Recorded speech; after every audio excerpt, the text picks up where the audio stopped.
These are three of Osama bin Laden's youngest children. There is Hamza, who likes to recite poetry, Khalid, and Laden. Mohammed is an older son from an earlier marriage. Osama has 3 wives. I think he has 4, but I don't know so much about the 4th wife. I know that he has 3 wives. From one wife, the first one, he has mostly all of his children, which I think are 7 or 8. And then the second wife, there's like 2 or 3. And the third wife, there's 2 or 3 from her too. They lived all in the same house, his family. This severely bomb-damaged compound near Jalalabad is where Osama bin Laden lived with his numerous wives and children and the families of his close friends, including the Qaeda family.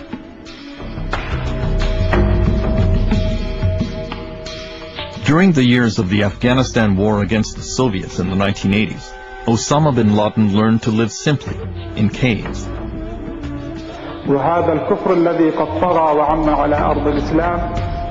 Later, in the 1990s, as he transferred his hatred from the Soviets to the Americans, he banned all American products and even modern conveniences in his presence.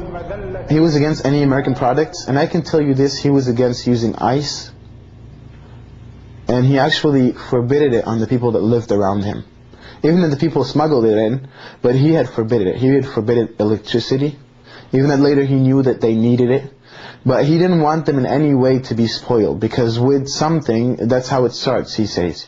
He didn't allow them to drink cold water. Not because he didn't believe in using modern convenience, because he wanted them to be prepared that one day if there's no cold water, they'd be able to survive and it wouldn't be so difficult for them. But he did not like soft drinks like... He didn't like to buy these American soft drinks, Coke and Pepsi and all that, but his kids sometimes would buy them. And he liked them to live a more natural life. His idea is, I can live anywhere. I'll live anywhere. The important thing is my cause. It's not me or where I lived. And that's why he lived in a mud hut. I can tell you that. He lived in a mud house, he and his family. He never jokes. Very quiet person, very polite. Or you can see a saint. Something like a saint. You see him as a saint?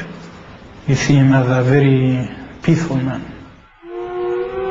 Abdul Rahman says that in the beginning, his relationship with the bin Laden family centered on horses. He loved horses, and so did the bin Laden children. Their father had promised them that he would get them a horse if they memorized the Quran. So they were so anxious to finish memorizing it so they can get a horse, which shows you that they're normal children too, you know. So yeah, and me too, you know, actually, because, you know, my father got me, I had insisted that he got me a horse too, so he got me a horse too. So our, you know, friendship between me and his kids was mostly the horses.